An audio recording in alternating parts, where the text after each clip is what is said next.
गाँव टोला कस्बा हिलैलु गली गली, देखते ही धोके लोगवा में मचे खलबली। भइल बवाल है बंगाल आगरा, कि कैले बा कमाल ये हो, कि कैले बा कमाल हमर लाल घंगरा ये हो, कैले बा कमाल हमर लाल घंगरा। हमारा रंग चली न उपैया हो, हम हई रंग बाचिरैया हो, तो हमो शिकारी हई। अच्छा हमारा रंग चली न उपैया हो, हम हई रंग बाचिरैया हो। हमरो के बता द तनी राज ए रानी, तोहर दूल्हा बनी कौन रंग बाज ए रानी।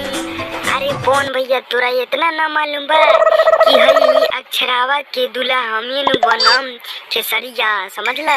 बड़ी मारा बड़ी में अक्षरावा पहले हमरा से प्यार करी रहा, शादी करम तो हमी करम।